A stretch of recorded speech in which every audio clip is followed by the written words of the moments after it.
Hello friends, प्रभविद्वास में आपका मैं स्वागत करता हूं। जैसे कि हम लोगों ने पहले लेसन्स में स्वर के बारे में पढ़ा था, आज हम व्यंजन के बारे में पढ़ेंगे और इसके नेक्स्ट वीडियो में इसका एक पार्ट और रहेगा जिसमें हम उच्चारण स्थान के बारे में पढ़ेंगे, जिसमें उच्चारण स्थान को मैं टेबल के माध्यम से बहुत ईजिली आपको समझाऊँगा, जो कि एग्ज़ाम में बहुत ज़्यादा पूछे जाने वाला क्वेश्चन है, जो आपके इस चैप्टर से मोस्टली पूछा जाता है। चलिए आगे शुरू करते हैं। आज हमारा व्यंजन, ठीक है। व्यंजन की परिभाषा की बात करेंगे तो सबसे पहले परिभाषा आएगी, स्वर की सहायता से बोले जाने वाले वर्ण आपके क्या कहलाते हैं? व्यंजन कहलाते हैं, ठीक है। तो व्यंजन जो है आपके वो कितने प्रकार के होते हैं? 3 प्रकार के होते हैं, स्पर्शीय व्यंजन या वर्गीय व्यंजन, अंतःस्थ व्यंजन और ऊष्म या संघर्षीय व्यंजन। ये मुख्य रूप से 3 प्रकार हैं इसके। उसके बाद अन्य प्रकार भी होंगे, वो भी मैं आपको आगे बताऊँगा। तो यहाँ पे हम स्पर्शीय व्यंजन और वर्गीय व्यंजन की बात करेंगे। इसमें मुख्य अंगों का वायु से स्पर्श अवश्य होता है और ये क्या है? 5 प्रकार के हैं।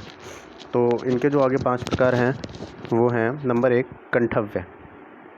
कंठव्य व्यंजन, इनके उच्चारण में केवल कंठ या गले का उपयोग होता है, अतः कंठ और निचली जीभ के स्पर्श से बोले जाने वाले जैसे का वर्ग, क ख ग घ ण और आ हा और लास्ट में ये आपका विसर्ग। तो ये जो हैं ये आपके क्या हैं? ये कंठव्य व्यंजन कहलाते हैं। तो आपसे एग्ज़ाम में मोस्टली क्या होता है, आपसे डिफिनेशन भले ही ना पूछे, ये डिफिनेशन तो आपके समझने के लिए है। उसके बाद ये जो वर्ग है ये ज़रूर पूछता है, इस वर्ग का कोई भी अक्षर आपको दे देगा तो पूछेगा ये कौन सा व्यंजन है, कंठव्य है, तालव्य है, क्या है, या इसका उच्चारण स्थान करके पूछ लेता है, ठीक है। आगे बात करते हैं नंबर 2 तालव्य व्यंजन। तालु तथा जीभ के स्पर्श से बोले जाने वाले वर्ण अतः जीभ के मोटे वाले भाग और तालु के स्पर्श से बोले जाने वाले वर्ण तालव्य कहलाते हैं। तालव्य में आपका चा वर्ग आता है, चा, छ, ज, झ, या, ई, या और शा, ठीक है। ये सारे जो हैं वो आपके किस में आते हैं? तालव्य में आते हैं। ये आपके उच्चारण स्थान में भी आएगा, ठीक है। उच्चारण स्थान में भी जो हम इसकी बात करेंगे तो वहाँ पे भी आपको चा वर्ग के अक्षर मिलेंगे, ई, या, शा, ये सारे व्यंजन जो हैं वहाँ पे आपको मिलेंगे। आगे बात करते हैं मूर्धन्य व्यंजन। मूर्धा और जीभ के स्पर्श से अतः जीभ के पतले भाग और तालु के अगले भाग से बोले जाने वाले वर्ण मूर्धन्य कहलाते हैं। जैसे मूर्धन्य में आपका कौन सा आएगा? टा वर्ग आएगा, टा, ठ, ढ, ढ, ण, ऋ, रा और शा, ठीक है। तो इसको षटकोण वाला शा बोलते हैं, तो वो शा। तो ये सारे लेटर, ये सारे जो वर्ण हैं आपके किस में आते हैं? मूर्धन्य में आते हैं। और मूर्धन्य क्या होता है? मूर्धा तथा जीभ के स्पर्श से जीभ के पतला भाग और तालु का अगले भाग से बोले जाने वाले वर्ण जो हैं वो आपके क्या होते हैं? मूर्धन्य होते हैं। तो ये उसकी परिभाषा है। इसके बाद आगे बात करते हैं दंतव्य। दांतों के प्रयोग से बोले जाने वाले वर्ण दंतव्य कहलाते हैं, ठीक है। जो वर्ण जो हैं दांतों के प्रयोग से बोले जाते हैं उन्हें दंतव्य कहते हैं। ये बोले जाने का सेंस है उच्चारण स्थान, ठीक है, जब आप इनका उच्चारण करता है। तो इसमें आपका ता वर्ग आएगा, ता, थ, द, ध, ना, ठीक है। तो इसमें कहीं ना कहीं दांतों का इस्तेमाल हो रहा है बोलने में। ला, शा, ठीक है। उसके बाद आगे बात करते हैं ओष्ठ व्यंजन। ओष्ठ व्यंजन में क्या है? ओठों के स्पर्श से बोले जाने वाले व्यंजन ओष्ठ व्यंजन कहलाते हैं। इसमें आपका आता है पा वर्ग, ठीक है, पा, फ, ब, भ, मा। और जब आप इनका उच्चारण करेंगे तो आपको दिखेगा कि ओठ जो हैं वो आपके स्पर्श हो रहे हैं बोलने में, ठीक है। तो ये उसका उच्चारण स्थान है, इसलिए इन्हें ओष्ठ व्यंजन बोला जाता है, पा, फ, ब, भ, मा। चलिए आगे बात करते हैं। अब पहला आपका वर्गीय और स्पर्शीय व्यंजन तो था, उसमें 5 प्रकार थे, वो हमने पढ़ लिए। अब दूसरा मैंने बताया था आपको अंतःस्थ व्यंजन, तो इसके बारे में पढ़ते हैं। इनके उच्चारण में जीभ, तालु, दांत तथा ओंठों का परस्पर स्पर्श होता है। ये सारे जो हैं जीभ, तालु, दांत, ओंठ परस्पर क्या करते हैं? स्पर्श होते हैं आपस में इनको बोलने पर, लेकिन पूर्णतः स्पर्श नहीं हो पाता, ठीक है। तो इसमें आपके जो अंतःस्थ व्यंजन में आते हैं वो याराला वा आते हैं। बहुत मोस्ट एग्जाम में पूछा जाने वाला क्वेश्चन है कि अंतःस्थ व्यंजन क्या क्या कौन कौन से होते हैं। तो यार अलावा ये 4 आपके अंतःस्थ व्यंजन होते हैं। इनको ऑप्शन में ऐसे पूछ देगा कि इनमें से अंतःस्थ व्यंजन बताइए और इसमें से एक दे रखा होगा सही, बाकी 3 आपके गलत दे रखे होंगे, या 2 करके पूछ लेते हैं, ठीक है। तो ये आप याद रखिएगा।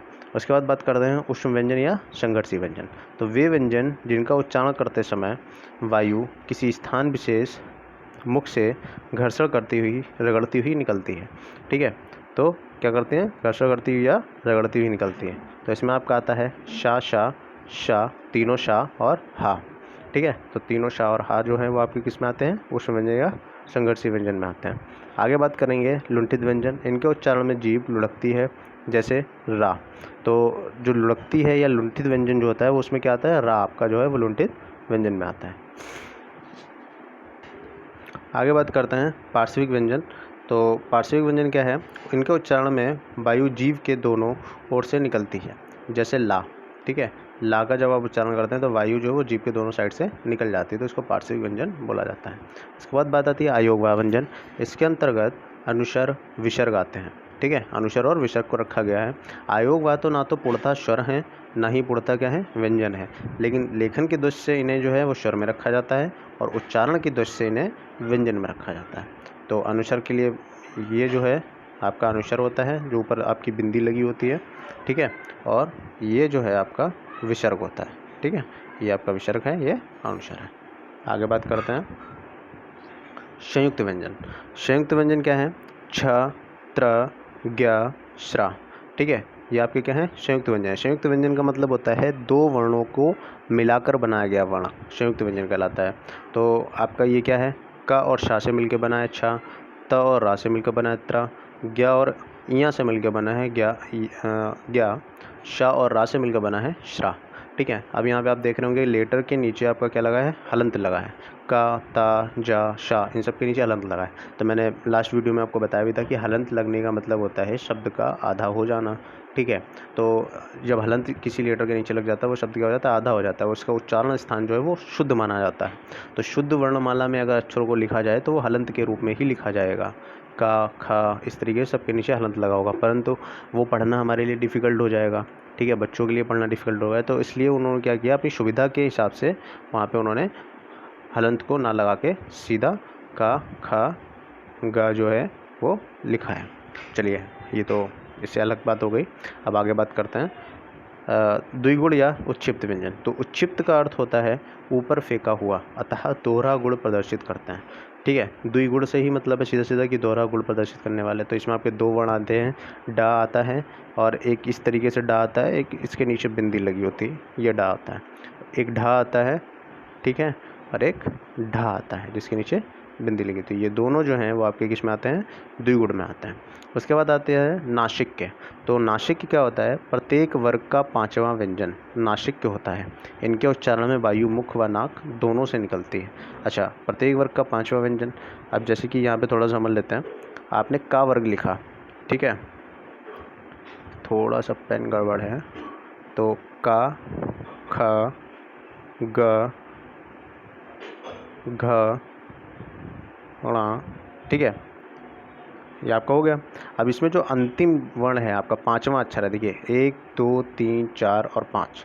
तो प्रत्येक वर्ग का पांचवा अक्षर जो है वो आपका क्या कहलाता है, नासिक कहलाता है। तो यहाँ पे ये बात कर रहा था। चलिए आगे देखते हैं।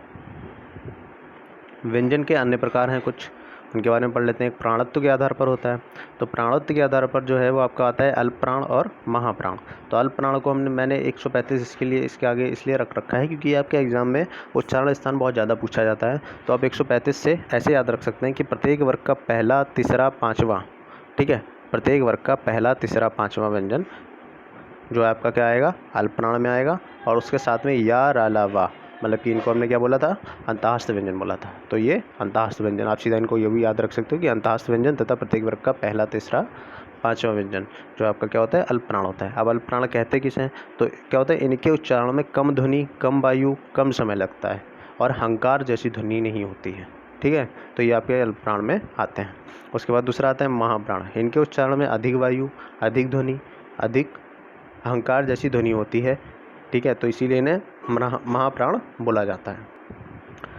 तो महाप्राण क्या है, प्रत्येक वर्ग का दूसरा, चौथा व्यंजन तथा तीनों शाह, इनको मैंने बताया था संघर्षी व्यंजन। ठीक है, ऊष्म व्यंजन या संघर्षी व्यंजन। तो प्रत्येक वर्ग का दूसरा और चौथा व्यंजन तथा तीनों शाह और हा, ये आपके किस में आता है, महाप्राण में आता है। अच्छा, इसके लिए आपका जो कोड मैंने लिखा है ना वो सिर्फ एक ही याद रखना, वरना आप क्या हो जाओगे, कन्फ्यूज हो जाओगे। इसको भी 24 आप बोल सकते थे, इसको 135, तो आप ये 135 याद रखो। ये 135 आपका अल्पप्राण हो गया, बाकी के बचे हुए आपके किस में हो गए, महाप्राण में हो गए। तो इससे आपको याद करना आसानी रहेगी। अल्पप्राण 135, पहला, तीसरा और पाँचवा, और उस बाकी के बचे हुए दूसरा और चौथा महाप्राण। ठीक है, आगे बात करते हैं घोषत्व के आधार पर। तो घोषत्व के आधार पर क्या है, ये भी दो प्रकार के हैं, अघोष और सघोष। सघोष या घोष बात एक ही है। तो अघोष में आपका 12 याद रख सकते हैं आप।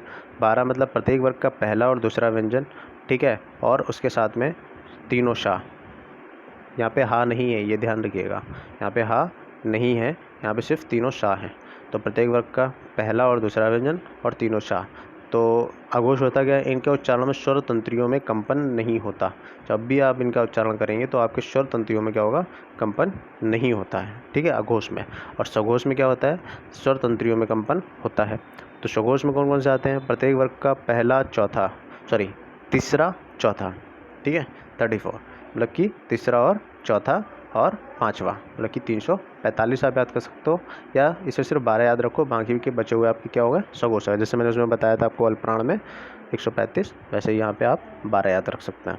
ठीक है, तो सघोष में क्या है, प्रत्येक वर्ग का तीसरा, चौथा, पाँचवा व्यंजन तथा या, रा, ला, वाह, मतलब ये यहाँ पे पूरा आपका क्या है, अंतःस्थ व्यंजन। और क्या होता है, जितने भी स्वर होते हैं वो सारे क्या होते हैं, सघोष होते हैं। तो ये आपके एग्ज़ाम में पूछा जाने वाला मोस्ट इम्पॉर्टेंट क्वेश्चन है कि जितने भी स्वर होते हैं वो आपके क्या होते हैं, घोषत्व के आधार पर। आपको ऑप्शन दे देगा, बताइए सारे क्या होते हैं, सघोष होता है, अघोष होता है, अल्पप्राण होता है, महाप्राण होता है। तो आपको उसमें बताना है कि सारे स्वर जो हैं वो आपके किस में आते हैं, सघोष में आते हैं। ठीक है, आगे बात करते हैं। ये आपके लिए बहुत इंपॉर्टेंट नोट्स हैं, ये समझ लीजिए। आप कोई भी एग्ज़ाम आप देंगे तो आपके जहाँ पे भी हिंदी पूछी जाती है उन सभी में बहुत ज़्यादा हेल्पफुल रहने वाले हैं, और एकदम यूनिक कंटेंट है, बिल्कुल सिलेक्टेड। चलिए आगे बात करते हैं द्वित्व व्यंजन। द्वित्व व्यंजन आधा शब्द और पूरा शब्द, मतलब कि आधा ला, पूरा ला, आधा चा, पूरा चा, आधा जा और पूरा चा।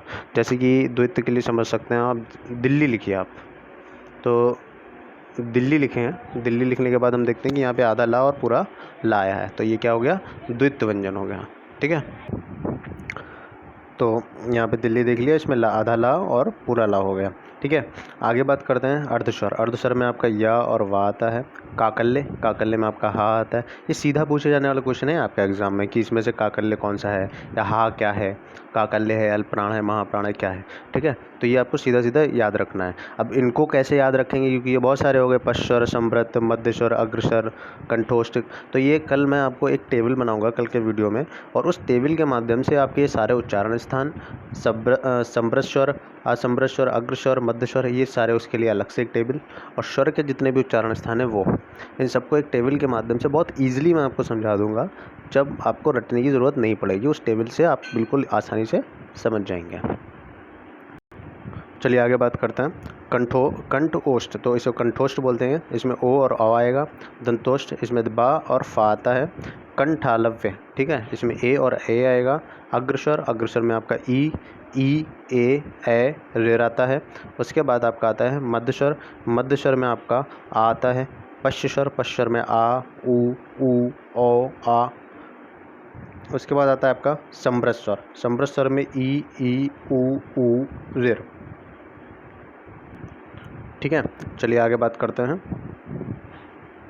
आगे आपका आता है अर्धसंवृत, जिसमें आपका आता है ए, ओ, विव्रत, आ, अर्धविव्रत, ए, आ, ओ, वृत्ताकार, ऊ, औ, आवृत्ताकार, आ, ई, रेर, ए। तो ये जितने भी मैंने आपको बताया ना, अर्धसंवृत, विव्रत, अर्धवृत्त, वृत्ताकार, आवृत्ताकार, इन सब के लिए कल मैं आपको एक टेबल बनाऊंगा, जो आपको कहीं पे भी नहीं मिलेगी, किसी बुक में, किसी भी नोट्स में, किसी भी टीचर के पास आपको नहीं मिलने वाली है। मैं उस टेबल के माध्यम से आपको बहुत ईजिली समझाऊँगा कि किस तरीके से आप ये सारे वर्णों को याद रख सकते हैं एक ही टेबल के थ्रू। ठीक है, तो कल की वीडियो मिस मत करिएगा, और वीडियो को लाइक करिए, शेयर करिए, सब्सक्राइब करिए। आगे की जो भी अपकमिंग वीडियो इंपॉर्टेंट आने वाली है हिंदी से रिलेटेड, वो सब आपको टाइम से मिलती रहें, क्योंकि आगे जितने भी हैं वो सारे एग्ज़ाम आ रहे हैं धीरे धीरे। तो पैट भी आ रहा है आपका, KVS है, UP टेट है, CTET है, जितने भी टीचिंग एग्ज़ाम हैं, तो उन सभी में जहाँ पे भी हिंदी पूछी जाती है बहुत हेल्पफुल रहने वाली है या आपकी सारी की सारी वीडियोस। तो इसीलिए आप इसको बिल्कुल भी मिस ना करें। और यहाँ पे आपको बिल्कुल यूनिक कंटेंट मैं देने वाला हूँ आगे वाले टाइम में। सारे चैप्टर का आपको एकदम यूनिक कंटेंट मिलेगा। ठीक है, तो please like, share and subscribe prep with 10। Thank you.